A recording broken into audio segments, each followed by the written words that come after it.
From JBS Studios in Greater New York, this is the JBS News Update with Teisha Bader. I'm Teisha Bader with the JBS News Update for Monday, September the 8th, 2025. 4 IDF soldiers were killed today in a Hamas attack in Gaza. The IDF named 3 of the slain troops.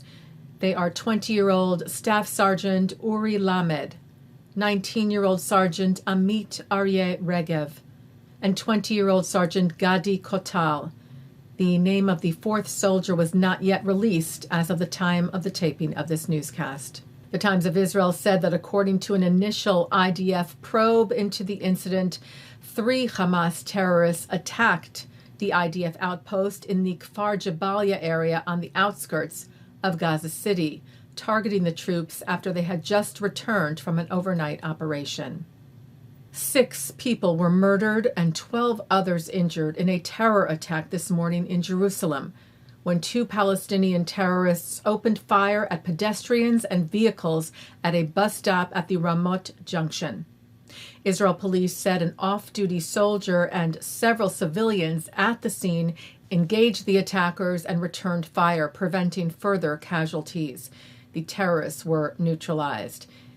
The victims were named as 57-year-old Levi Yitzchak Pash, 25-year-old Yaakov Pinto, 28-year-old Yisrael Matzner, 43-year-old Rabbi Yosef David, 79-year-old Rabbi Mordechai Steinzag, and 60-year-old Sarah Mendelson. 12 others were injured in the shooting attack, 6 of them seriously. Israeli Prime Minister Benjamin Netanyahu visited the scene of the attack today and sent out condolences to the families of the slain and best wishes for recovery to those injured. The Prime Minister, speaking from the scene, said, "When I say that we are in an intense war on several fronts, we have had, of course, major successes against the terrorist regimes and terrorist organizations.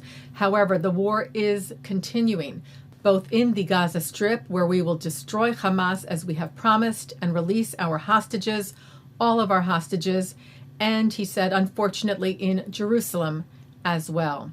The Prime Minister saying we are now engaged in pursuit and are cordoning off the villages from which the murderers came. We will apprehend whoever aided and dispatched them, and we will take even stronger steps. 3 drones were fired at Israel today from Yemen by the Houthis, setting off red alert sirens in southern Israel, sending residents to seek the protection of safe rooms and bomb shelters.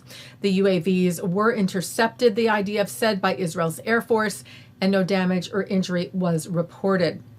Yesterday, however, a drone from Yemen made impact at the Ramon Airport terminal in southern Israel, causing damage and lightly injuring a 63-year-old man who was hit by shrapnel. The IDF continues its operations in Gaza, destroying terrorist infrastructure, including several high-rise buildings used by Hamas for terror operations, saying today that it struck a Hamas high-rise in Gaza City that was used to plant explosives, install intelligence-gathering equipment, and position observation posts, saying that prior to the airstrike, steps were taken in order to mitigate harm to civilians. Well, the unfathomable milestone of 700 days of captivity for the hostages who are still being held by terror group Hamas in Gaza was marked this weekend, as tens of thousands gathered at rallies in Jerusalem, Tel Aviv, and across Israel and beyond, with displays of solidarity and support, including in New York City, where the Israeli consulate in New York sponsored a Times Square digital billboard campaign with the images of the hostages being displayed, saying their faces in Times Square remind the world they must come home now. The 48 hostages who remain held by terror group Hamas in Gaza have now been captive for 703 days. Taking a look now at our programming for tonight on JBS for Monday, September the 8th. At 7 o'clock, Abigail Pogrebin speaks with Central Synagogue's Cantor Dan Mutlu and Hebrew Union College's Cantor Richard Cohn to discuss the origins, history, intentions, and challenges of the powerful musical prayers of the high holidays.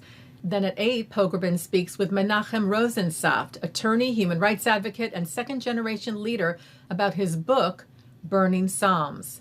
At 8:30, Rabbi Herb Cohn and his son Benyamin look at films through a Jewish lens and consider the cinematic version of real-life events. At 9, Charles Asher Small is on L'chaim. At 10:30, it's an encore of the news, and coming up next, it's Good Week, Israel. And that's the JBS News Update for Monday, September the 8th, 2025. I'm Teisha Bader. Am Yisrael Chai.